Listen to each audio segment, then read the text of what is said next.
Welcome to the Boom Bap Kingdom.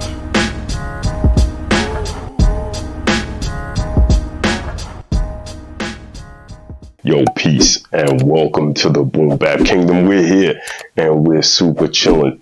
And I have a question for you guys.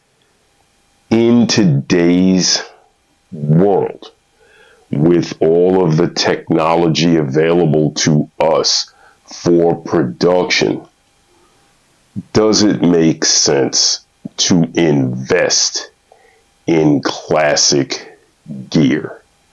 That's a loaded question for some people. Some people, it may even ruffle some feathers. But I think it is an honest and worthy conversation to have. Most of the modern gear available, if you're a standalone producer, I'm primarily standalone, but if a standalone has a software component, I may get into the desktop version of the software just to tweak some things, etc., etc. Obviously, in post-production, I do most of, my mixing and mastering in my DAW of choice. So with that said, a lot of the boom bap guys and even other people, EDM, house in particular, I would say more boom bap and house and even lo-fi. I think those genres in particular tend to stress you need the vintage gear. And by vintage, we're talking SP1200, MPC 63000, we're talking the Akai S950 and Sonic ASR 10, ASR X.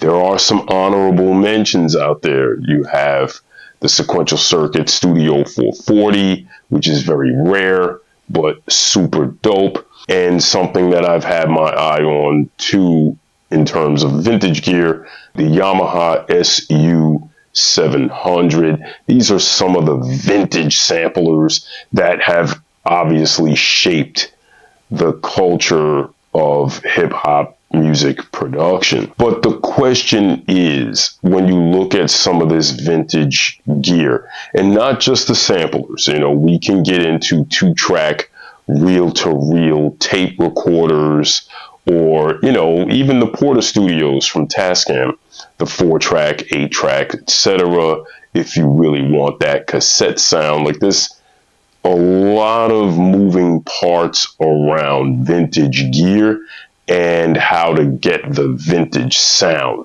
Back in the days, yes, you had multi-track tape. We had compressors and EQs, like the Yamaha SPX 90 was a huge compressor effect unit that was used back in the days, among others.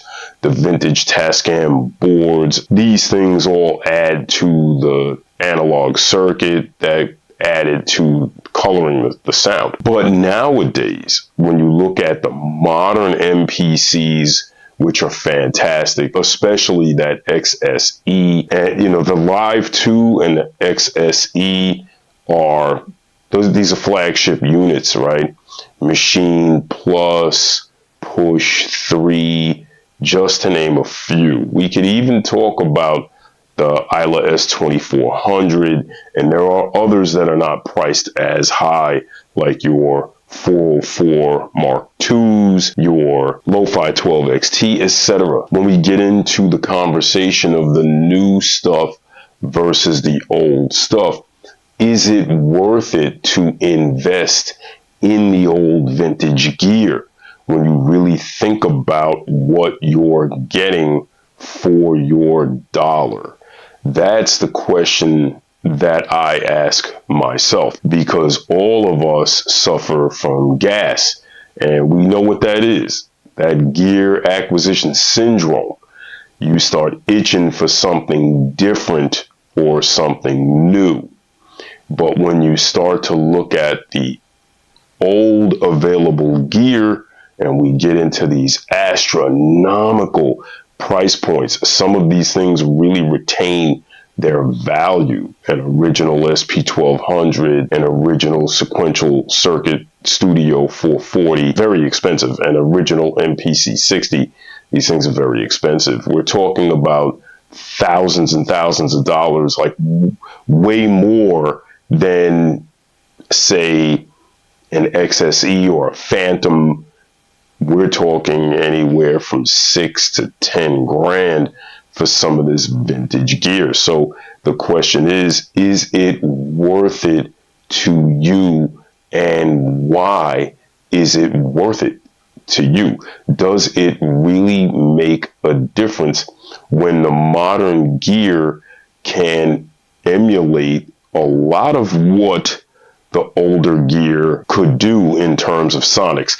And then you have to ask yourself about the effects and things of that nature. If you're cool with just, running things through outboard gear, like I have a hybrid setup, right? I have some outboard gear, and obviously I have a PC and a DAW and plugins and, et cetera, et cetera. So I like the best of both worlds. Now, I will tell you, in the beginning, I was very hardcore with just using, it had to be the MPC 60, it had to be vinyl, this, that, the third.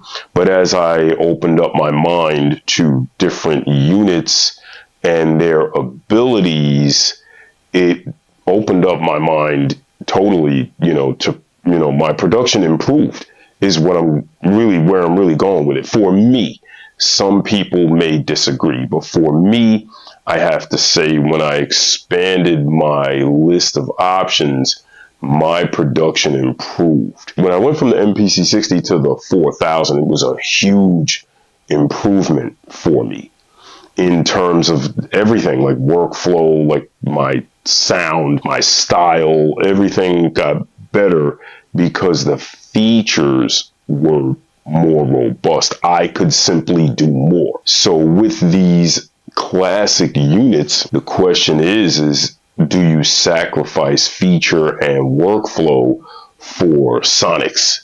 That's what I'm wondering. I think it's a no. I think the reason why is because I know how to get the sound that I want at the end of the day. I know how to EQ. I know, what plugins I can put on certain samples and tracks. I know what I'm doing in here. So I know how to get the sound that I want. And I've been around long enough to know it's not just the sampler that gives you the sound at the end of the day.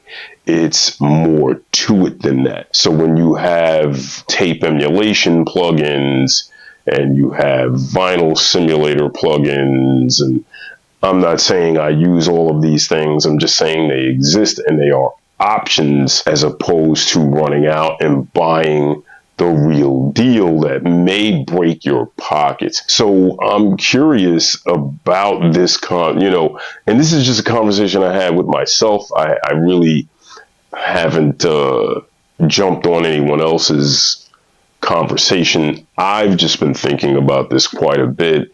Is the vintage gear worth purchasing in 2025 and beyond, just simply because of how it sounds? There is a workflow compromise. There is a cost factor involved. And I'm wondering if you guys think it's worth it. Either way you go, new gear or vintage gear, there will be some trade-offs. But I want to know what you guys think. Do you guys think owning vintage gear makes you a better producer? Or do you think owning modern gear makes you a better producer? I think a combination of the two makes me better. I have some old stuff, I have some new stuff, and I enjoy using all of it, especially when I combine it. What are you guys using? What do you guys think? Is the new stuff better for your personal workflow and end result than the vintage gear, or do you prefer the vintage gear over the new stuff, and why? get in those comments. Let me know. And with that, I leave you with a BBK salute.